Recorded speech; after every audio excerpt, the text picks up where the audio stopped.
اعوذ باللہ من الشیطان الرجیم بسم اللہ الرحمن الرحیم۔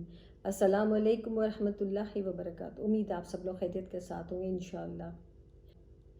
اچھا، میری ایک ویڈیو ابھی ریسنٹلی میں نے اپلوڈ کی تھی جو کہ تھی نماز فجر کے بارے میں، کہ وہ آپ کسی بھی دوسری نماز کے ساتھ ملا کے نہیں پڑھ سکتے ہیں، یا تو قضا ہو گئی ہو تو الگ بات ہے، لیکن آپ پہلے ملا کے نہیں پڑھ سکتے ہیں۔ تو آپ چاہے سفر کے اندر ہیں اور سفر ایسا کہ سواری آپ کے بس میں نہیں ہے، تو آپ کو وہاں پہ اپنی فجر کی نماز ادا کر لینی چاہیے۔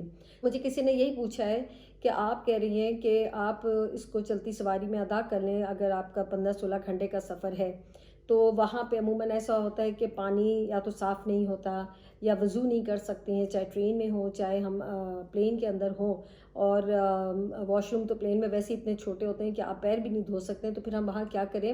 تو وہاں کے لیے اللہ تعالیٰ نے ہم جیسے لوگوں کے لیے جو ذرا پریشانی میں آ جاتے ہیں ان کے لیے خود ہی اجازت دے دی ہے تیمم کرنے کی۔ اور تیمم کرنے کے لیے بہت ضروری ہے کہ پانی آپ کے آس پاس نہ ہو، تب آپ کریں گے۔ لیکن جیسے ابھی آپ جس حالت کی بات کر رہے ہیں کہ جہاز کے اندر نہیں ہم کر سکتے پراپر وضو، تو اس وقت کیا کریں؟ تو اس وقت آپ تیمم کر سکتے ہیں۔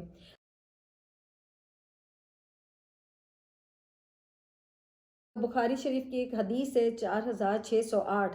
اما عائشہ نبی کریم صلی اللہ علیہ وآلہ وسلم کے ساتھ کسی سفر پہ گئی تھی، تو البیدہ مقام کے اوپر وہاں پہ ان کا کہیں ہار ادھر ادھر ہو گیا، اور وہ ہار بھی انہوں نے کسی سے ادھار لیا ہوا تھا اپنی دوسری نبی کریم صلی اللہ علیہ وسلم کی زوجہ سے، تو وہ ان کو زیادہ پریشانی ہوگی۔ خیر، وہ ہار ڈھونڈنے کی چکروں کے اندر رات ہو گئی، اور پھر وہاں پہ سب نے پڑاؤ کیا۔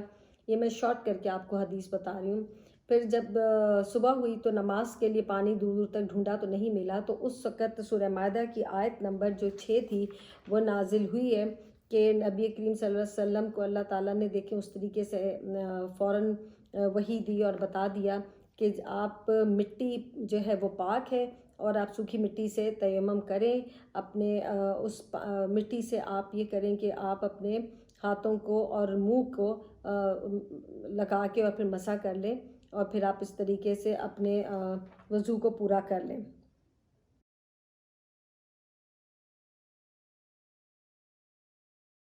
اب سب سے بڑا مسئلہ یہ کہ تیمم کریں گے تو جہاز میں کس طریقے سے کریں گے؟ کیونکہ جہاز میں تو آپ کو پتہ ہے اتنی سختی ہو چکی ہوئی ہے کہ آپ مٹی نہیں لے کے جا سکتے، کوئی بھی پاٹری فارم کی جو چیز ہے وہ آپ نہیں لے کے جا سکتے ہیں۔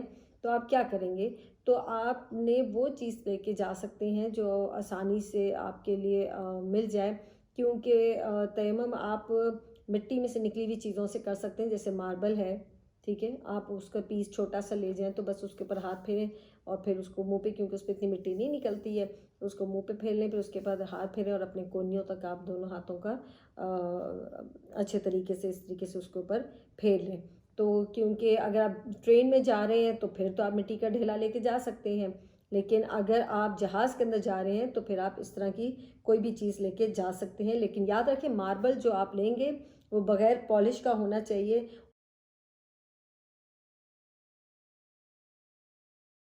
کچھ بڑے میں نے دیکھا ہے جو اس چیز کو بہت حاوی کر لیتے ہیں کہ تیمم کو وہ سمجھتے ہیں کہ یہ پاکی نہیں ہے، اور اس کو نہیں کرتے ہیں، اور ضد میں آ کے وہ وضو کرنے ہی جاتے ہیں، جس کی بنا پہ کبھی وہ گر بھی جاتے ہیں اور کبھی کوئی اور پرابلم بھی آ جاتی ہے۔ تو لہٰذا یہ اس چیز کو مان لیں کہ یہ اللہ تعالیٰ کا حکم ہے، یہ کسی انسان کا حکم نہیں، یہ اللہ تعالیٰ کا حکم ہے۔